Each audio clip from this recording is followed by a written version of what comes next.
Everybody, we got the code finally for the Wi-Fi, and we're getting settled here. So, hi, Robin. How are you? Are you coming in from Puerto Rico? Hi, yes, I'm in Puerto Rico. Woohoo. Awesome. The cone? Okay. That's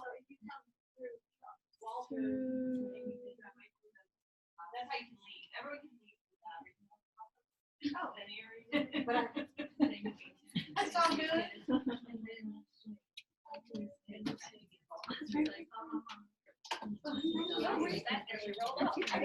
How are you? I'm good. How you doing? Hey, Rosa, Olivia.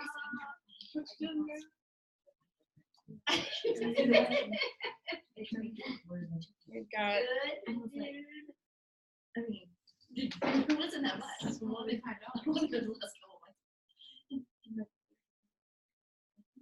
okay, we've got a Oh, we're gonna be on it the whole time. say hi, everybody. Hello. Here we are at the Whole Body Healing Center, and we're going to get started. How about now? Do you want to maybe sit there?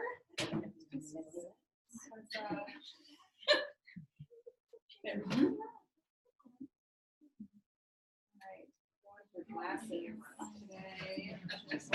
Okay, can you guys hear? Maybe I'll stand here. How's that? Okay, can you guys hear?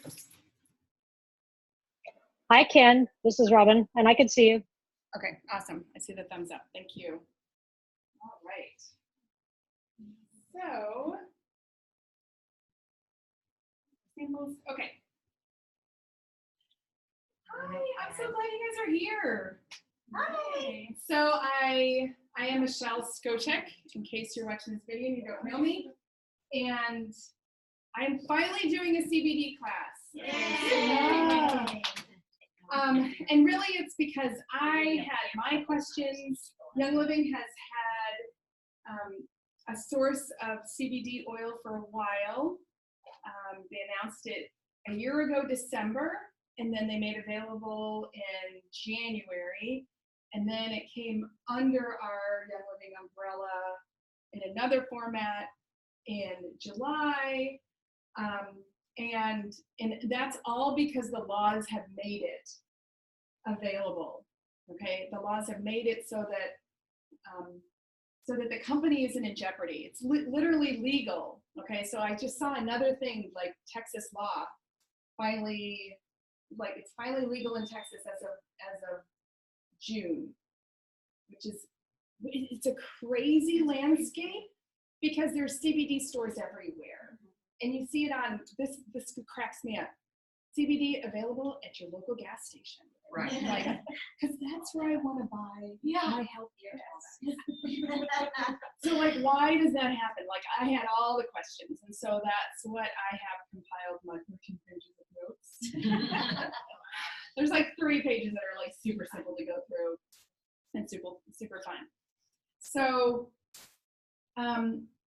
if you are new to Young Living, new to linking your Young Living account, Deneen can help you in the office, okay? And you can do that while this is going on. And if you're with her group, whether you're watching on here or not, she's offered a special rebate for your Nature's Ultra order in combination with this class.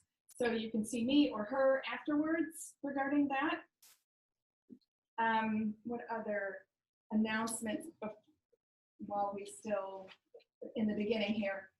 This time next week, well, 4 o'clock next week, we're having a local event down the street in the Colony that a whole bunch of us are planning, and it is called the Fall Experience. We're going to do a big DIY and a whole bunch of learning and workshop kind of things. So that is going to be so much fun, and I hope to see all of you there and all of you there if you're local.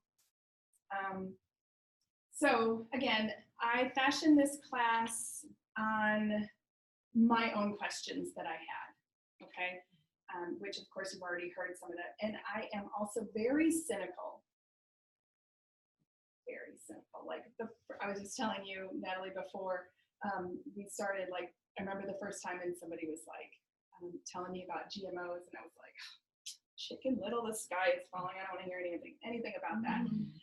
And then of course, you know, you start hearing more and more and you're like, maybe there is something to that. And then all the questions come, why am I just hearing about it now? And why don't doctors know about it? And, you know, why am I finding out through all these like strange resources like my friends or that weird whole body healing center place? Right? Like, why is it not mainstream? Okay, so let's dive in. And one of the first things, let's like just, oh, is that turning your eyes? Okay. Oh, yeah. Turn the light off and you got your camera, right?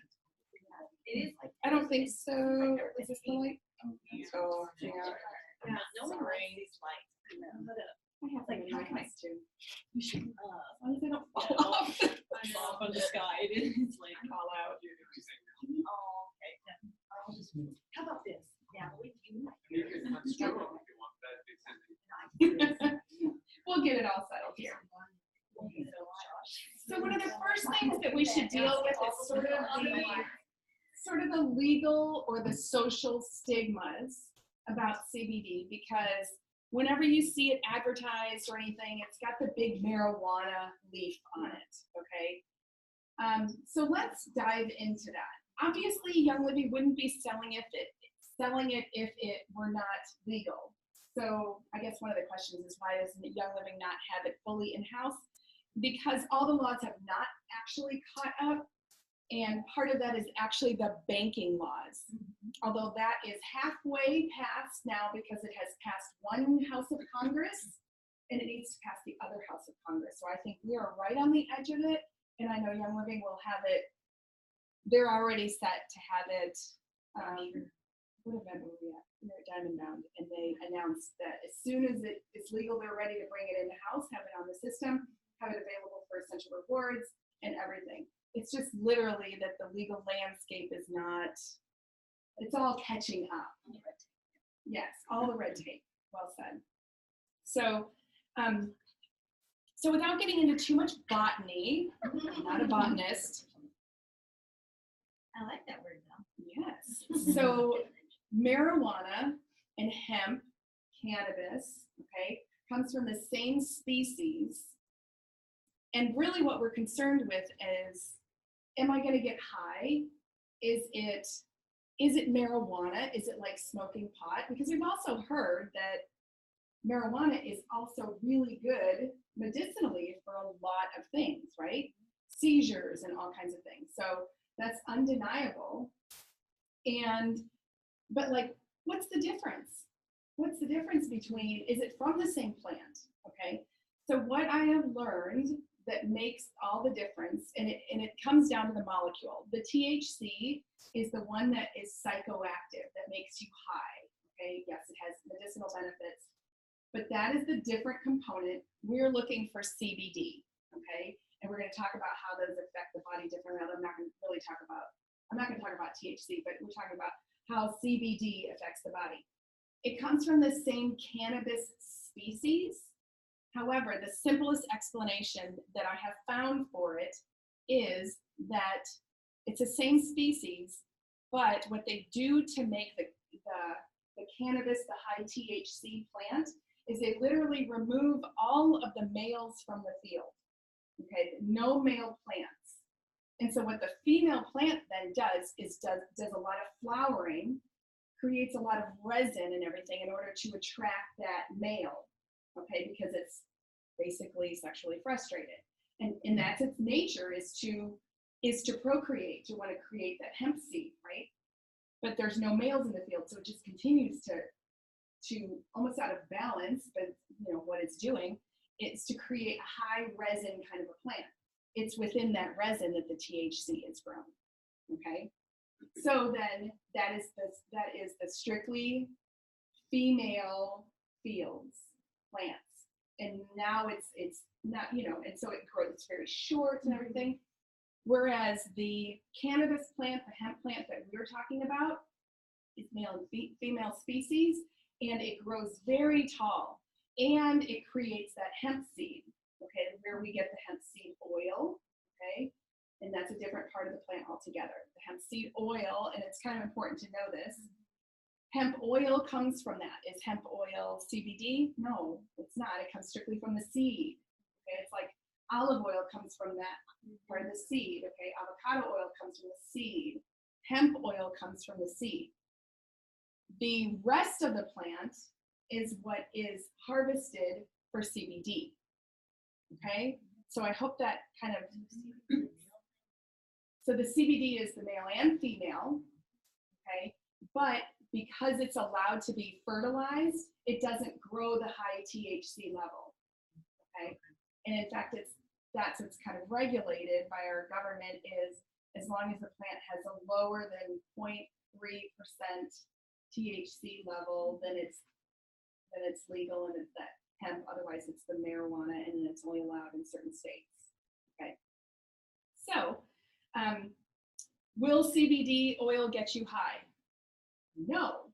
And in fact, if you ever go to a dispensary, like in any of the states where it's legal, and you ask them, because I did, I was in Oregon and I asked all the questions, went to a great dispensary. They have so much knowledge. And they actually said, just a total side note, that if you smoke pot and you are high on THC, CBD will actually mitigate that. It'll actually bring it down. So that's kind of a funny fact, It's almost like, and I kind of likened it to, like when you put a hot oil on your skin, a carrier oil on top will dilute it, mitigate it. Same kind of a concept, probably a totally different mechanism. Let's just be clear. Will you fail a drug test with CBD oil? That's a really broad question. Yeah. Depends what they're testing. It depends. Okay. Number one, I'm going to limit this down to the certain, we're going to talk about Nature's Ultra, the Young Living brand of CBD oil, because I really can't speak to what is out there or how that is made or anything, okay? So number one, a general CBD oil can be, and we'll get into this a little bit later, it can be full spectrum, it can be an isolate, okay? An isolate, which is what ours is, plus some, I'll get to that in a little bit, but an isolate is only the CBD molecule. It's reduced down to the CBD molecule. Whereas if it is another manufacturer and they're full spectrum, and some people love that, if it's full spectrum, then you can have THC in it. But literally the manufacturing process of a CBD isolate removes any chance of it. I mean, it's literally an extraction process that does not allow that chemistry to even exist there, okay?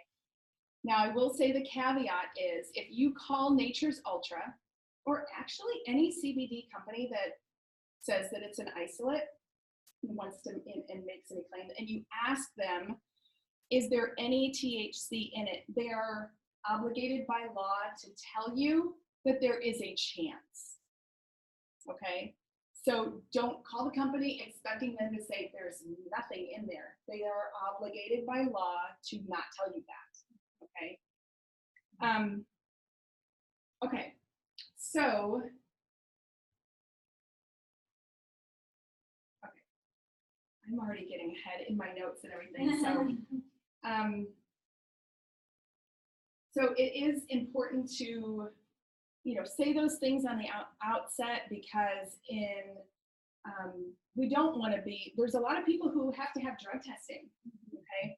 And that is why we chose an isolate form, so that we can positively say that.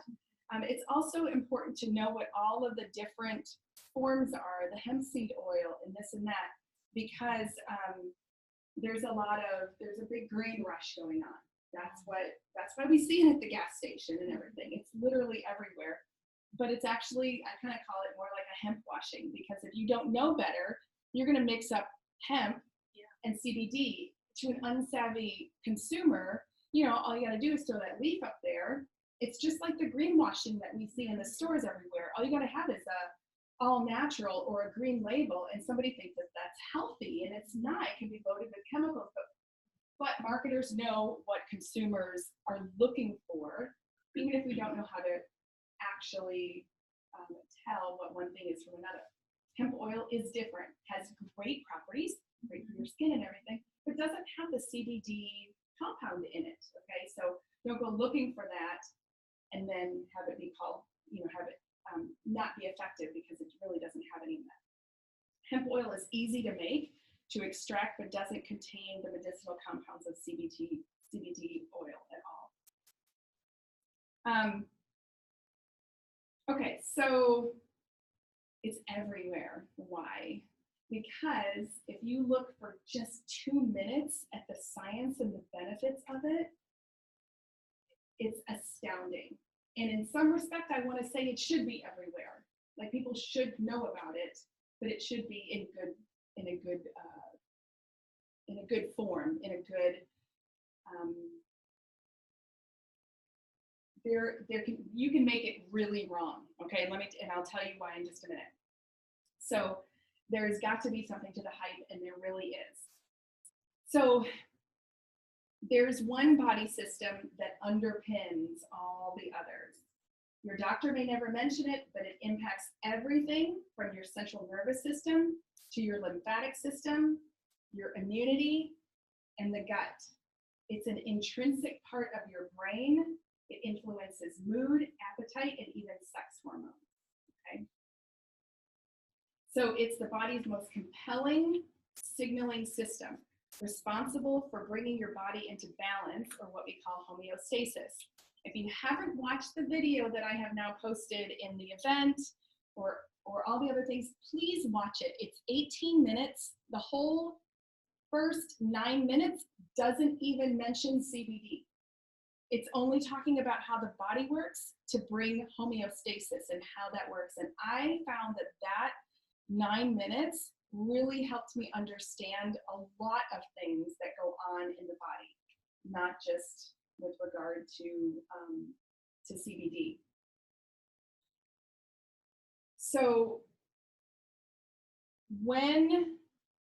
like back in actually is back in the 1940s, when people were smoking weed and they were getting high off of it, they started studying what does that. Okay, what are the components that actually do that? So that really did start in the early 1900s. Actually, it started in the late 1800s, where they were really starting to want to know what that was. Okay, but as you might guess, the science wasn't really there, and they really didn't start to figure out the more intricate components of it really until the 1990s. It was like 1988, they first found the first endocannabinoid receptor. So this system that I've been talking about is called the endocannabinoid system. It's a system of our body, which really kind of blew me away. It's like your digestive system is a system of your body. Your cardiovascular system is a system of your body, like, that exists all over, right? Not just your heart. So that's what the endocannabinoid system is. And right away I'm like, how is it that cannabis, and then there's we're talking about cannabis, and then there's an endocannabinoid system. I'm like, which came first, the chicken or the egg? Right? Because, I'm like, oh, that's so coincidental. Well, really, it did come from the fact that they wanted to know. They literally wanted to know what was making them high. Okay? So they wanted to isolate those compounds. What is this that does this? And so when they isolated that, and then they started studying the body and how the body is responding to it, then they found the receptors. When they found the receptors and they realized that it was in many places all over the body, it had a lot to do with our neurology of our body and our signaling system. That's when they labeled the system based on the component that they found earlier called the cannabinoid. They named the body system the endocannabinoid system. So it's really them knowing the plant, finding the component, then finding how that component interacts with the body, and then naming the body system thereafter. Okay, so whether you call it the chicken or the egg. Okay, so the first endocannabinoid receptor was identified in 1988. And since cannabis is known for its psychoactive effects, research was focused on how the endocannabinoid receptors influence our brain and central nervous system. But over the last 30 years, we found that the endocannabinoid system isn't only in the brain, it's present everywhere in the body, the heart, the liver, the pancreas, skin, reproductive tract, you name it. And disrupted endocannabinoid signaling has been associated with many disorders, including diabetes, hypertension, infertility, liver disease, and more. So now we're reversing that. Like they found this, they found it affected, and then, because often you wonder, like, how do they find these components? Well, this is the history of that. So cannabinoids are compounds that are found in the plants and in our bodies that talk to our endocannabinoid system. So here's where it gets interesting. Certainly they were studying the marijuana plant and they isolated that compound, but then they found that we actually have those compounds in our bodies naturally called endocannabinoids, whereas what comes out of the plant is called a phytocannabinoid. So you can have a phytocannabinoid, an endocannabinoid that is already present in your body, or that your body can create, and we'll talk about that in a little bit. Or you can have a lab-created synthetic cannabinoid, which, you know, how that usually turns out. So the cannabinoids made naturally by our bodies, and the ones found in plants, and of course the most well-known cannabinoids are CBD and THC, but there are more than 120 in the cannabis plant alone, and they work in unique ways.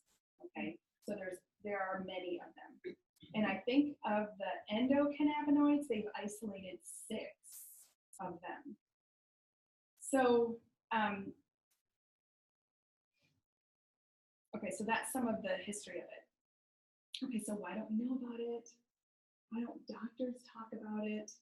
Okay, so I posted this in the group, in one of our groups, and this just gets me a little fired up. And sometimes history is important because of answering that question, because that's the question I wanted answered. If this is so good, why is it illegal? Why have we had to fight for it? Okay, let me tell you. So it comes down to politics. Yeah. As do politics and money, right? So hemp is one of the most promising, I found this in an article, and let me just read the whole thing. So hemp is one of the most promising fibrous plants in the world and was used commercially for hundreds of years in the United States. However, nowadays people have mixed feelings about the plant due to its association with marijuana. Okay. Hemp is different than cannabis. It can't get you high, and some people rely on it for clothing, rope, and other products. The plant served as an organic currency. It was your money from 1631, between 1631 and the early 1800s, when individuals used it to pay their taxes. So a few other things, because it was the source, if you pull up a video or something on the hemp plant, it is one of the strongest, most fibrous plants known to man. Okay, like there has to be a special grinder where it can even, like the fibers of it are incredible. You can make a car out of it. You can make plastic out of it, which is the article that I posted on. Okay, it's completely biodegradable. So this plastic problem that we have going on could be completely eradicated with hemp. Okay, again, now we're like, why is it illegal? I'm getting there. it makes a much better paper source because you can make like way more paper in an acre of hemp than you can in an acre of trees, but you can grow the acre of hemp in like 4 months. Wow. Right? Doesn't it just blow you away? Like, what are we doing? And until like they started growing hemp again and making it legal in this country again, we imported it from other countries to use it because it was still one of the best products to be used. But it was illegal here. Because something is screwy, right? And you're like, you are mad over there. She's so mad. I know. It is likely, I don't know, I've heard it both ways. It's likely the material that the US Constitution is written on and the Declaration of Independence. It is the first jean material. Levi's were originally hemp. Even the word canvas, like you put something on a canvas, comes from the word cannabis. So it is, and I've also heard like literally like they made a car out of it because it can be that strong. And it is, it's also, you don't have to use all the chemicals that you have to use to create paper. Like paper has to be bleached and everything, hemp does not. Like, why are we not using this more? It's just stunning to me, I'll tell you that. So, a theory surrounding the plant surfaced in the early 1900s, suggesting that the paper manufacturing industry waged an industrial war on hemp in order to protect lumber-based paper and products from being phased out. The conflict supposedly started when Henry Anslinger was appointed as the head of the Federal Bureau of Narcotics and Dangerous Drugs Department. He was the nephew-in-law of Andrew Mellon of Mellon Bank, who was the U.S. Secretary of Treasury and a DuPont primary investor. DuPont, of course, the chemical and paper processing company. During this time, hemp technology was becoming more efficient and threatened a handful of emerging industries, including paper, chemical, petroleum, and pharmaceuticals. In order to turn people away from the plant, Anslinger linked hemp with an anti-marijuana campaign that was rampant during that period, and prohibition against the herb was eventually ordered after the passing of the 1937 Marijuana Tax Act. Wow. Where would we be today if that were not the case? I mean, really, I don't even want to start thinking about it, because if we did not have all the plastics that we have today, like pretty much like it could change the health status of an entire generation or two. All the plastics and what they've done to us. So anyway, so why is it being sold everywhere? Okay, because of this green rush that has come about since 2018, when the federal farm bill made it legal. And it's an unregulated market for a great product with an unsavvy consumer, which is why I'm like, we have got to know these things. It's like this is a big story. Like, there's a lot of components to it. It's not just a simple like, hey, you know, this is a great thing and you should take it for this. It's really important to understand why we don't have it, what, you know, what the whole deal is. And there's tricky marketing tactics going on with hemp seed oil. With this green rush, some brands are jumping on cannabis-infused beauty products, but mixing the terms up, intentionally or not. I'll leave that to you. Since CBD and hemp seed oil are in the same cannabis family, they're awfully incorrectly marketed as the same thing. Why would a brand do this? Simply put, consumers are willing to pay more for CBD oil, which is a pretty expensive ingredient compared to hemp seed oil. Okay?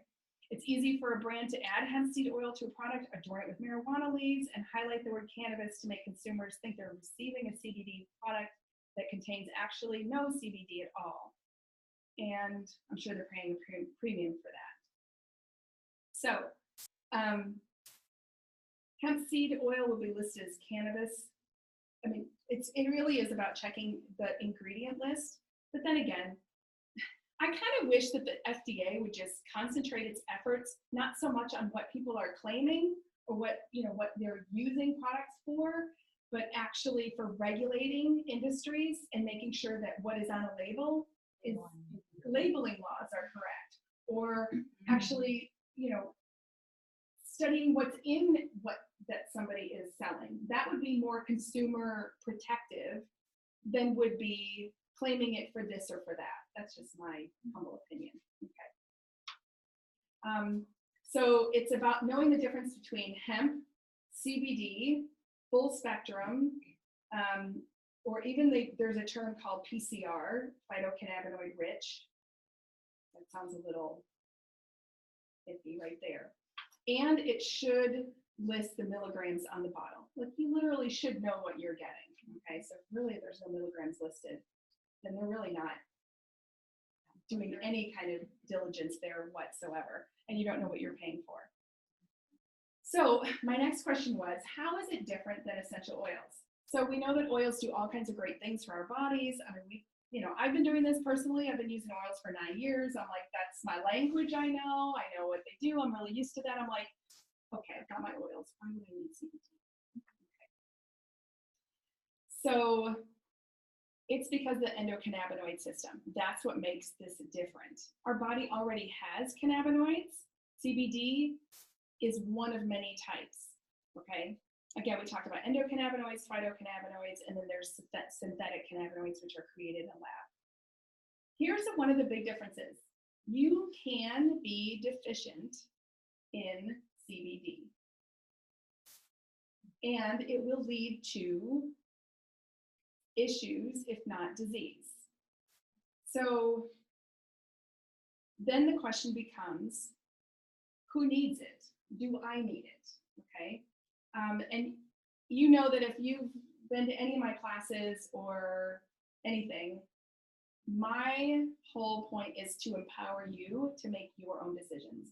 So I'm not going to sit here and tell you that you definitely need this, or, I want you to make your own decision. Listen, that's why we do all this education. Listen to what the things that are affected that the endocannabinoid system affects, and judge for yourself if you feel like you might have a deficiency, if it's something that you yourself want to try out. Listen to the body system's effects that are affected. And if it resonates for you, or if you can muscle test, then try it. Try it for at least a month, and then stop. Because sometimes it's when you stop doing something that you realize that was working. Because what happens with that, and something else that I've been studying, is like just nootropics, it's a totally different thing. But when you have good balance in your body with something, you will feel normal, right? Not like extreme, you know what I mean?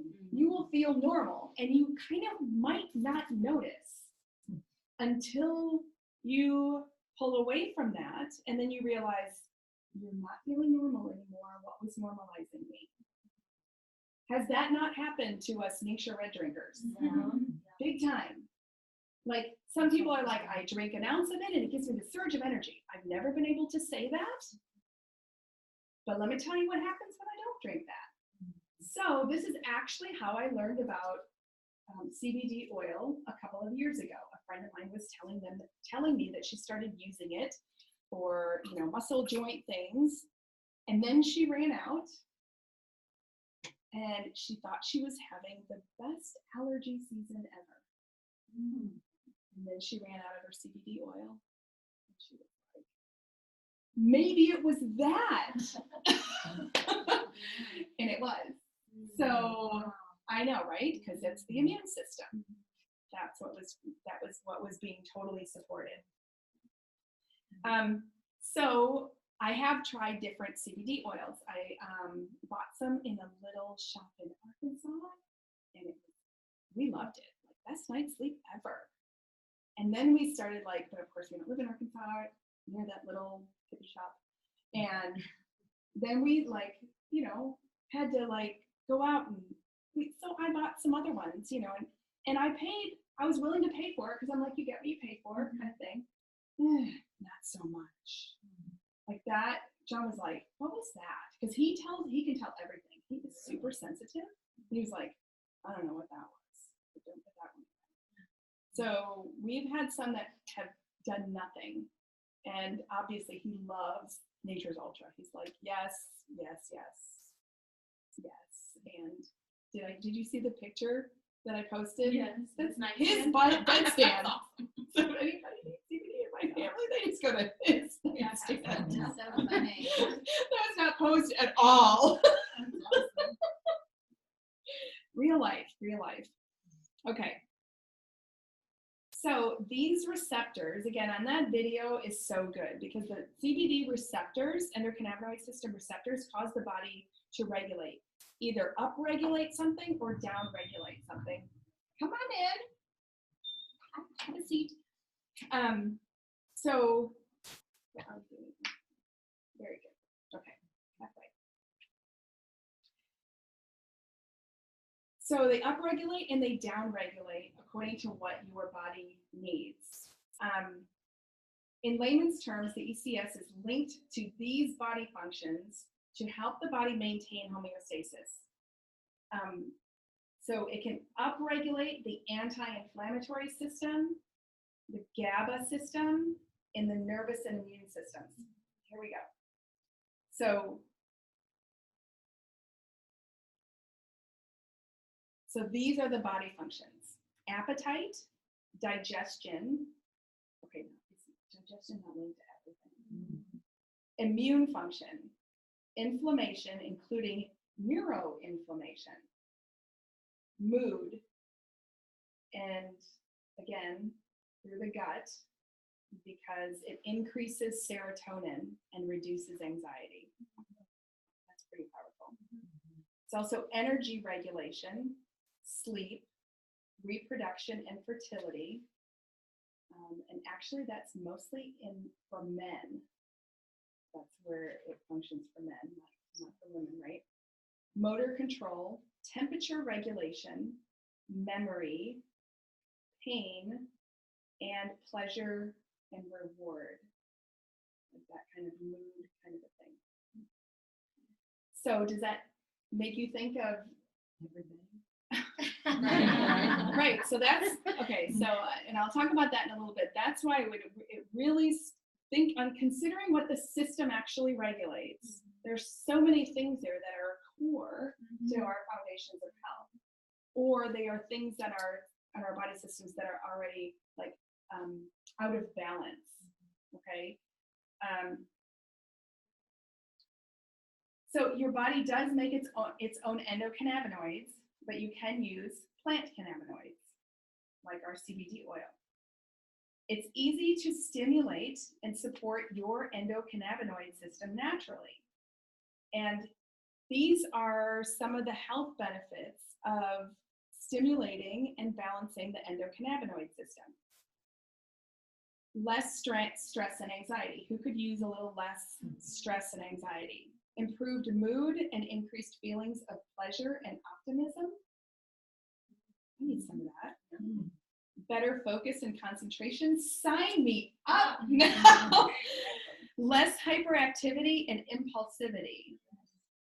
Right? Okay, higher BDNF. Have you ever heard of BDNF? It promotes nerve growth in the brain. Remember how they used to tell us that you couldn't like ever regrow brain cells or anything? That was a shine of lies. Well, they just didn't know. Yeah. Totally. Increased rate of neurogenesis, or else brain cell birth. Increased myelin formation, which is what your neurology is all surrounded with. Myelin sheath. Deeper sleep, which promotes healing, right? You can't heal unless you can sleep. Lower cortisol levels. Okay, that reduces stress hormones. Fewer headaches and migraines. Reduced activity in the amygdala, which is the fear center of the brain. Hi, how are you? Come on in. Oh, don't apologize. Come on in. And here's a little tidbit. CBD, or cannabinoids, are found in breast milk. So you wonder why those babies they go to sleep. That's where they aren't afraid. that's where their happy place is, right? I mean, to me, that's just God. Like how he created that to just, because if they didn't have that impulse to want to, that maybe they wouldn't eat as much, or I don't know, I think it's all just connected. And reduced inflammation. Okay, so I know it's crazy, but again, God created the system to work without having nature's ultra. Okay, our bodies were created, and we do have endocannabinoids, and I'm going to give you a list of some things that actually promote your own body's production of cannabinoids or endocannabinoids. Cold exposure promotes endocannabinoids. Yeah. Natural. Cold showers are one of the best things you can do for yourself. Yep. Living in Canada. Living in Canada. There you go. Cold exposure also stimulates the vagus nerve, which we know connects the gut and brain. Okay, so whether you jump in a cold pool, or I always have heard and tried to do, I did not do it this morning, what is like 30 seconds at the end of your shower, just turn it on cold. And the best places to do it are here and here, and part of the top of your head too. Woo! It does make you feel like taking on a day. What is it? It increases your body's production of endocannabinoids, which produce all kinds of great things in our bodies that we're going over. Okay, endocannabinoids, like we're talking about CBD today, and we can take a CBD supplement, but and our bodies can be deficient in CBD in endocannabinoids. So we can take a supplement, but our bodies can also produce it. Okay, and there's some things that we do, which it'll start to make sense, actually do these things for our bodies. So another thing is extra virgin olive oil has a lot of health benefits, including the oleic acid, and which reduces blood pressure, increases fat burning, helps with weight loss, type 2 diabetes, prevents ulcerative colitis, and all those kind of things. So it upregulates our CB1 receptors. Flavonoids will increase your endocannabinoids. It sounds corny, but eat the rainbow, as they say, okay? And tea, which is high in antioxidant compounds, can be neuroprotective, and especially the green matcha, which is high in the EGCG. Those are the ones that produce the endocannabinoids.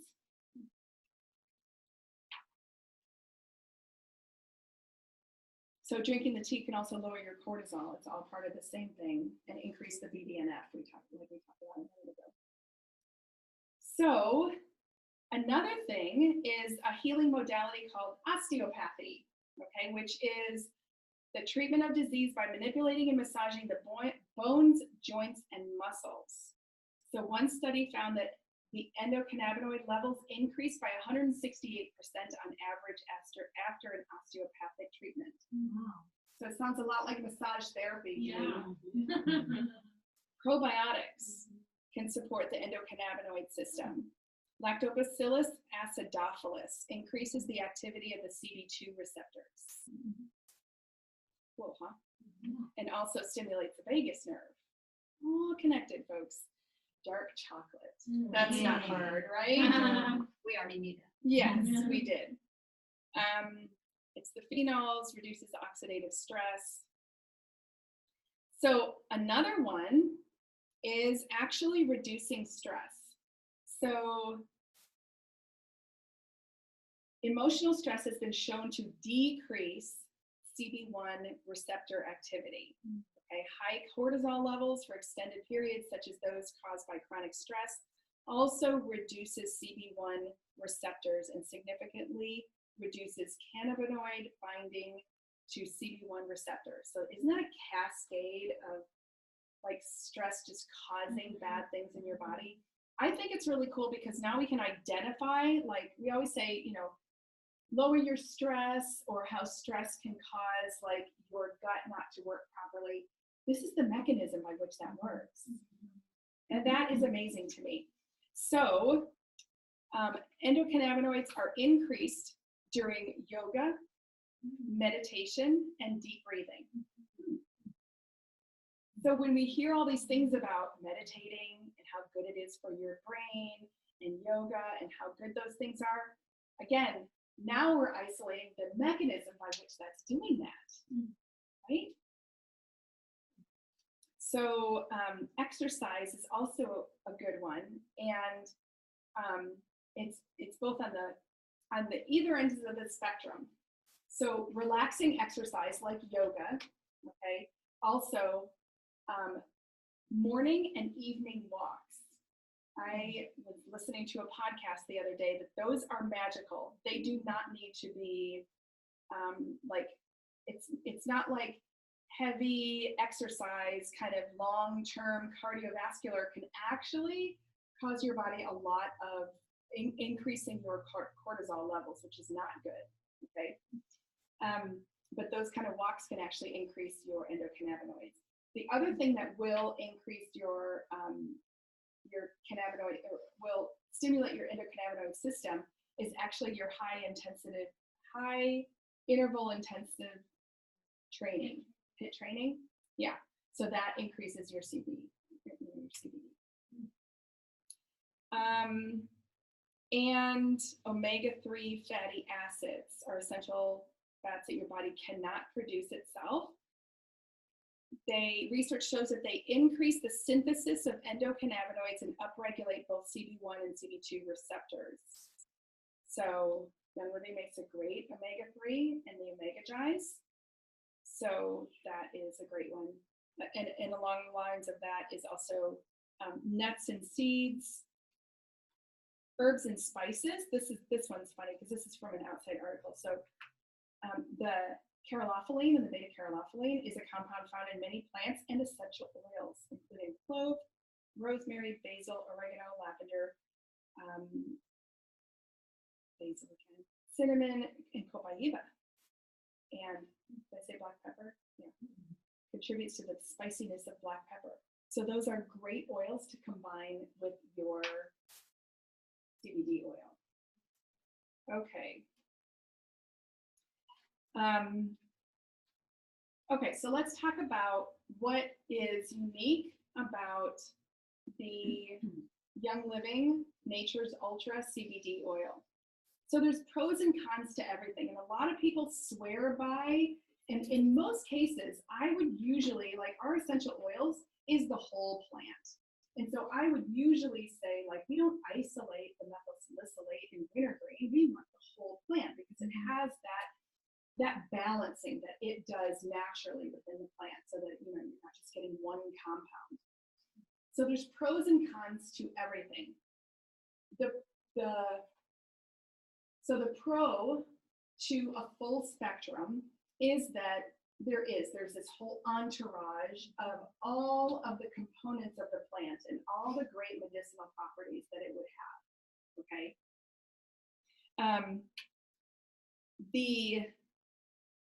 Obviously the negative of that is that it would contain the THC, okay? Which would cause you to have you could fail a drug test. And also some people, THC is a powerful component. And while it has many medicinal effects, some people can react badly to it, okay? That is a topic of another day. We're not actually studying marijuana here, so. But again, the full spectrum has the full plant. It has all of the terpenes. Terpenes are an amazing component of the plant that has a lot of great effects. A lot of our essential oils, the list that I just gave you, they're high in terpenes, okay? Our bodies need these, okay?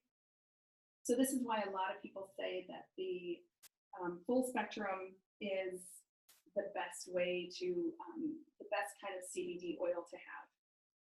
It is less expensive because it doesn't have to go through all of the extra processing to isolate. And of course, I mean, the THC does have some medical benefits, okay?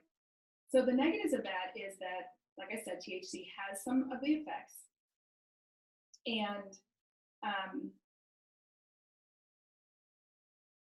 And the other thing is that hemp is the kind of plant, this is one of the other things that we didn't talk about, why hemp is actually so good for farming, is that hemp is something called a phytoremediative plant. So it will actually improve the soil because it will pull out all of the toxins. It'll pull out heavy metals out of the ground. Where is it going to put it? In the plant. Okay, so maybe that's one reason we maybe don't want a full spectrum plant. But again, it's really good for the fields. You know, you don't have to rotate those kind of crops, and well, maybe you have to rotate them, but it's good to use on a field that has had exposure to chemicals, right? I love that.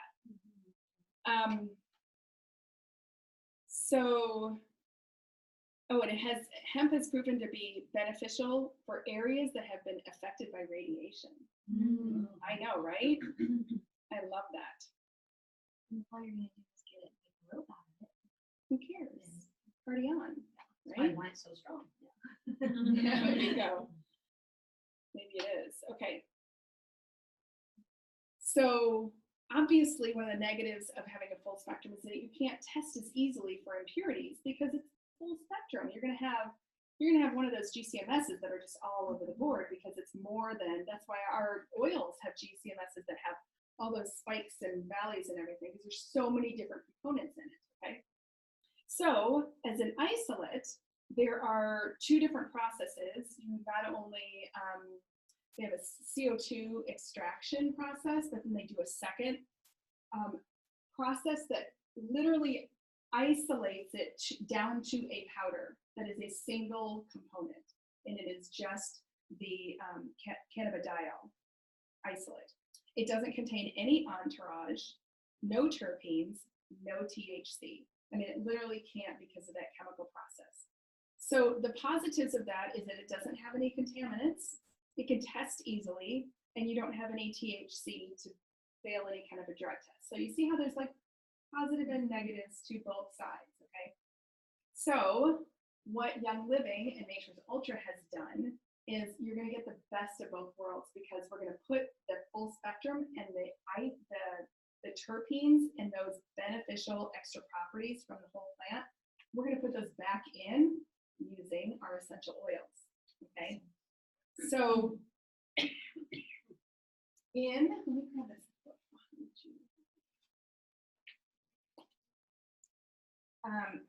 In this book, again, these are available for $5. That was my cost.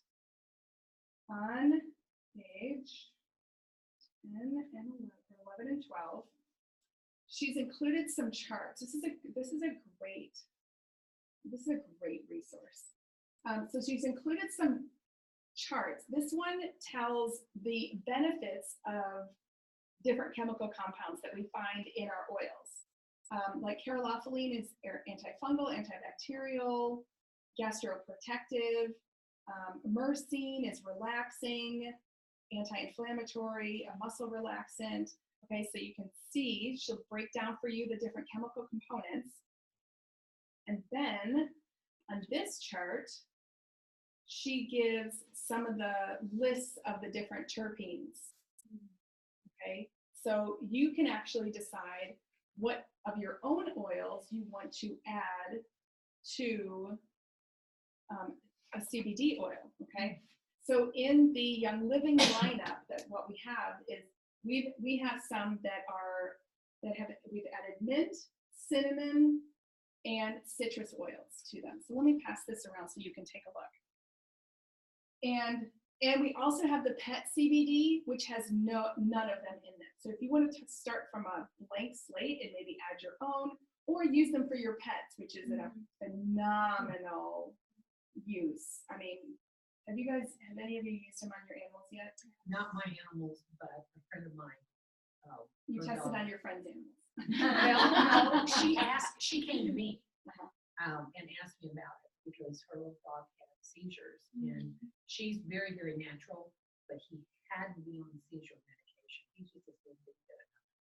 And he has very mild, Oh, that's awesome. very mild, and she just adds it to his food. Yeah.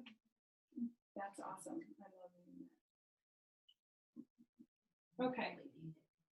So humans can take the pet CBD. just Yes. to be clear. Yes. And it's like 200 milligrams rather than the 3 or 6. Okay, so Young Living, obviously we have a lot to offer because number one, it's our reputation. You're not talking about some, the gas station CBD oil, obviously that's an exaggeration, but they really are on every corner. And, you've got just brands of this popping up everywhere. But Young Living's been around for 25 years. We're literally staking our reputation on every product that we put out there. And believe me, with our members, y'all are some finicky people. When something isn't working, right? I mean, I certainly do, okay? And so, it's our reputation and our farming practices. And when we started investigating, how to bring CBD oil into it, because it's a natural fit. Young Living is all about bringing true healing and options to everyday homes. It's a natural fit. There's no reason why we wouldn't want to do it. And if you think about it, it's a pure farming practice issue. So who's going to have the standards to do that? Young Living's got amazing standards to do that. So they started investigating, found a company that is farming organically, okay, and can produce it according to Young Living standards, okay? And then, of course, we can do all the testing, that is required to really know that you have a clean product. So that's what we call, it's not a full spectrum, it's not an isolate. We call it the smart spectrum because we start with the isolate and then we add our essential oils with the terpenes that, again, we've studied for 25 years. We know what effects they have on them. So just to give you an example, the Calm one, we can test these, okay? I've got little testers here. The only one I ask you not to is this one because it's a roll-on. And when you're rolling it on something, you're gonna pick up whatever you're rolling it on. And so let's just not contaminate that. But what I do want you to be able to do is to smell it. They've really gotta come out with a Calm blend. Well, it's not the same as the Calm seedlings. It is not. It's not the same. But I want this blend. This is magical. So pass it around. That one? Yep. Oh, 3 nights in a row. okay, but there's a reason for that, and I'll tell you why. Reason. Okay, so the essential oils in the Calm blend is eucalyptus, frankincense, lavender, orange, vetiver, and ylang ylang. That's what this is? Yes. Eucalyptus, frankincense, lavender, orange, vetiver, and ylang ylang. Oh, it Those are the smells ones- so good. Why? Okay, when you think Calm, you wouldn't necessarily think eucalyptus, but because again, we've studied what has those kind of effects. Smells so good. So they're coming at it from a chemical profile perspective, and not just but they know what it does. Okay, so what happens? Because I've heard this with other things. I've heard this years of this, where somebody says, what oil should I use to sleep? And we could say any number of oils, but let's say they put peace and calming in their diffuser and they have nightmares. What is that? If you look up, there is a book called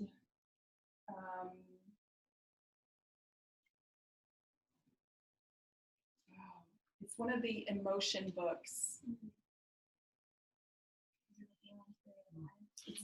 It's not the Buried Alive one, but it's an emotion book, and I can see it. Oh. Anyway, when you look at the oils that are in there, it will tell you what emotion it is attached to, okay? And so, like this, so there was in one of the groups that I'm in, there was a post about this, and when you bring up the different oils, like, so like even the blend, so like I want to say like peace and calming, the main emotion attached to that is actually rejection. So when I told that friend, she was like, that's fine. It actually is, the oil is actually helping your body release those emotions. That is part of, those are the trapped emotions. Those are the suppressed emotions. And what are we doing in our sleep? We're releasing emotions. It's part of what the function is. I've used every one of those, but not all together. I mean, some of them I put together, but I have used every one of those oils and not had any, quote, bad reaction. But it could be the synergy of having them all together. It could be. Maybe, if that is something that needs to be worked out, a lot of times I suggest like doing that during a time where you're not going to lose sleep. Allowing your body, put it on the back of your neck, put it over your heart, and allow your body to have time to gently process through that. Put it over your liver. Like that's another kind of a triggering point. And give your body a little bit of time, a little bit of prayer involved to release what needs to be released that's no longer useful. So how do we take these? Okay. So again, if you look at the bottles or you look at the website, it's an FDA thing. Yeah, could you open those for us? If you look on there, it's going to have a topical description, okay? That's again an FDA thing where they can't say topical and internal and the same label. It's just hoops, okay? So you want to use it topically when you're talking about an isolated area, joint, muscle, pain, that kind of thing. But it will generally not make it to your bloodstream, okay? If you want to use it, and when you're using it topically, it's also a really good idea to combine that with a little bit of oral use, okay? So the way that you use orally is you drop it under your tongue. It's not written, and they give a description on the website about swishing it around and swallowing it. I guess I'm kind of microdosing is what I'm doing. I'm just putting little drops and I'm kind of swishing it around so much. There's really not much to swallow at a certain point. It's just sort of integrating in. But you have so many capillaries and everything that in your mouth that it's a great way to get it into your body without really having to go through your digestive system or anything. So I'm usually putting it like right inside my lip here because when I read the description, here's what I'm doing. When I read the description of all the systems, and I'm like raising my hand, I mean, we need some, just brain work, focus, concentration, digestive, all the things, right? I'm of the mind that like I want my body to have so I'm literally microdosing kind of all day long. I'll do like maybe a half dropper before bed, but I'll take a little bit in the morning. And then I'll take a little midday too, just a little bit like under my tongue, because I want to make sure that my body like has literally the nutrients it needs to be functioning the way it should be. So, but yes, you can use it, and they suggest using it. So the isolate, comes as not for us, but the isolate is a powder, and then they put it in a base of an MCT oil. That is what makes it absorbable. The powder itself is not very absorbable. So don't think that you can get the powder and get a higher concentration or something like that. you literally, it is lipid soluble, so you literally, it does better on a full stomach. Like your body absorbs it better, okay? Because of the blood flow in your mouth, you want to be, I really do like it that way, and it's super yummy, and you really don't get that hemp taste. That's that earthy taste. Yeah, Right. dirt. Yes, and that really is, that's the more full spectrum ones. Yeah. So there's a 500 milligram and 1,000 milligram bottles, okay? If you have something that you are, and this is literally where you should be paying attention to what you need. What is it that you're interested in doing? I suggest keeping a journal, okay? And making sure that you write down like when you're using it, start using a certain level, a steady level, like do like a half dropper is like 5 drops. Do that morning and night for a week, okay? And if you want to increase, then increase, okay? But see how you feel as you do that. Take notes.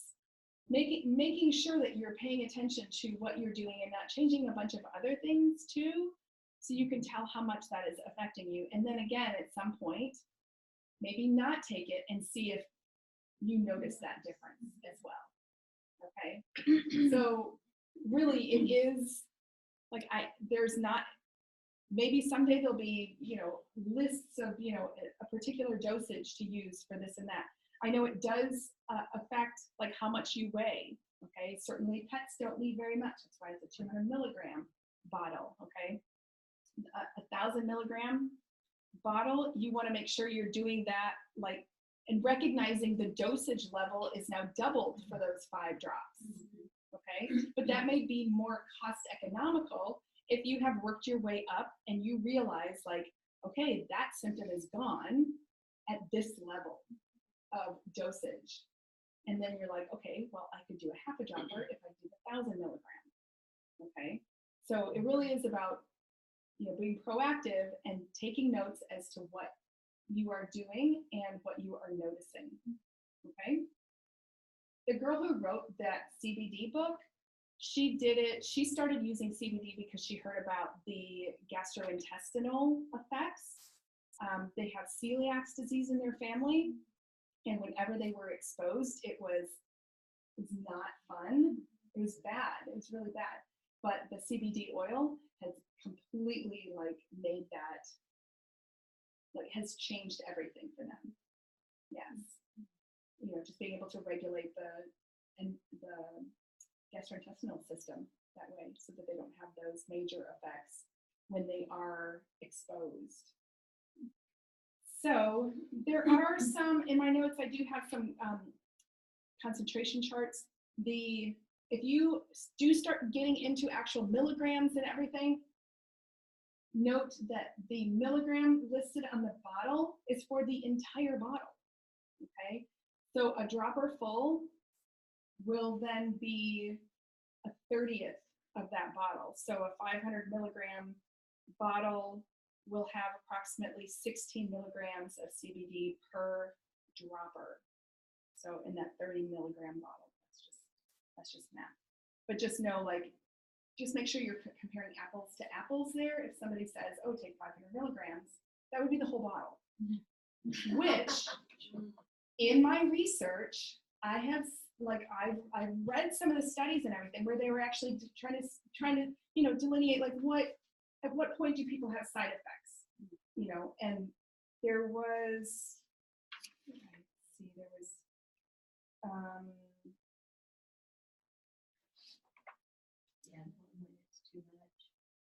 right. Yeah. So one of the research things I saw, 1,200 milligrams daily for several months. And people were fine, okay? So it created no side effects. Well, not no side effects, but when there were side effects, they were things like it affected their appetite. It didn't say one way or the other what it was. Diarrhea and fatigue. Okay, so we're not talking about, your seizures or, no seizures, things like that. Inability to get up, And that's a heck of a lot. that's a lot. That is a lot. That is like Bottle of the 1,000 milligram bottle a day. A day. Right. For several So months. right. So I wanted to include that to let you know, like, we're not talking about something that's going to make you drive your car off the road if you take a sample of it today, which I encourage you to do. I also had a friend tell me, I've heard so many stories by this time, but I also had a friend tell me that she tried some at an event like this, and she has a bit of social anxiety, and didn't want to be there in the first place. And she said within 3 minutes, she was like, she noticed a marked difference. So you may not feel that kind of reaction like that. That could be because, like, she may have that deficiency of CBD in her system. So that completely filled in that gap for her in that way. Okay. So I'm not saying that, you don't need it because you didn't have that kind of effect. You didn't have that kind of need. Right. So that's why we list those kind of things that it is good for, to see what, what it is. I mean, you have to have a goal in mind. Okay. Again, in my own personal experience, I have, general aches and pains and things like that. But for me, really, it's an overall thing. I want to make sure that I have what my body needs to function. My philosophy is kind of that way overall, because I don't want to be chasing symptoms. I want to be providing my body with the nutrition, and like, I don't have digestive problems. I'm taking enzymes every day. I'm not going to not take an enzyme because I don't have an enzyme problem. I want to avoid every enzyme problem. I know that enzymes deplete starting with age 20, and then different ones deplete, after that. So I'm way past age 20. So I'm going to take enzymes. I'm going to stay ahead of, any kind of depletion and ahead of any kind of symptoms. That's my philosophy.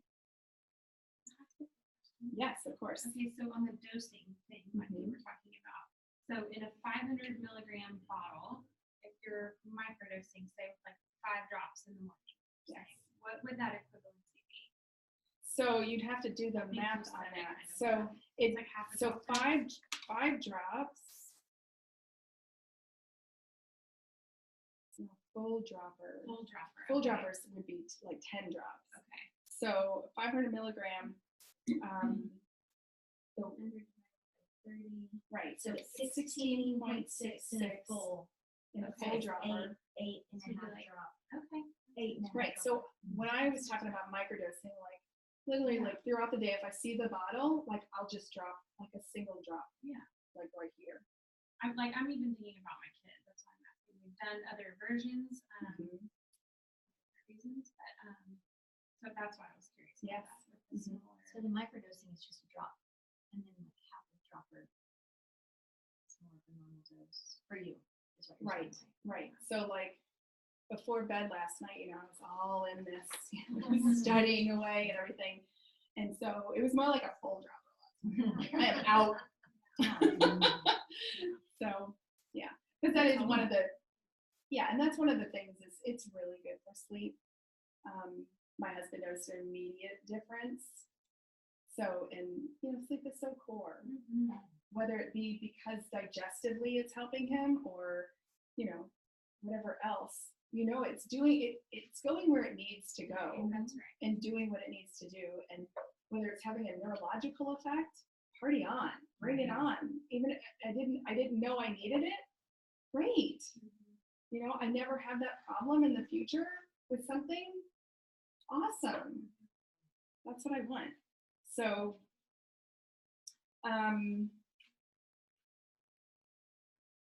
I also have this little chart you can look at about weight and like mild symptoms, mild, moderate, and severe symptoms will give you some of those, just an idea of how it should vary. Okay. So one caution I will give you, it can interfere with medication. Okay, like any component, it can interfere with medication. What those are, I have no idea. I'm not a pharmacist. My advice to you is this. Okay, one thing they have said, like it works on it inhibits the cytochrome 450 as grapefruit does. So if you have a medication that grapefruit, right, there's certain that they tell you about that. Here's my suggestion with that or anything else, okay? It's not a never touch it or come near it. What it is talk to your pharmacist. And I say that specifically because, and if your pharmacist doesn't know, find a different pharmacist. Because a pharmacist this day and age should know this. This is not out there enough to be like, something that they shouldn't know. They should know this now. It is popular enough that they should know this. Don't bother asking your doctor because your doctor is not a pharmacist. The pharmacist is that part of that medical team that should know the interaction with medications. Okay, so if this is an issue for anybody listening, what I suggest is this: go to your pharmacist and have that conversation. Okay, and if it interacts with a certain classification of medication, have your pharmacist advise you as to which types you could use it as alternatives, and take that back to your doctor. It's not just a one-way street. Like you gotta play around with it. It's worth it. Okay. There also can be types of medications that doesn't mean you don't ever take it. It means you can take this and then you can take that 8 hours difference because of the way that it goes through your body. Okay, it's not a permanent thing. It's the pathway that it has to travel during a certain period of time, and they should be able to tell you that as well. Okay, I won't even begin to. But I don't even know. I don't know if it's something you posted or that I read elsewhere. I remember seeing something that actually had medications listed. And I'm sure people have them. I'm just not going to. Yeah, but it was some really, and I know a lot of medications, and it's nothing I ever. So there was only about 4 of them that was listed.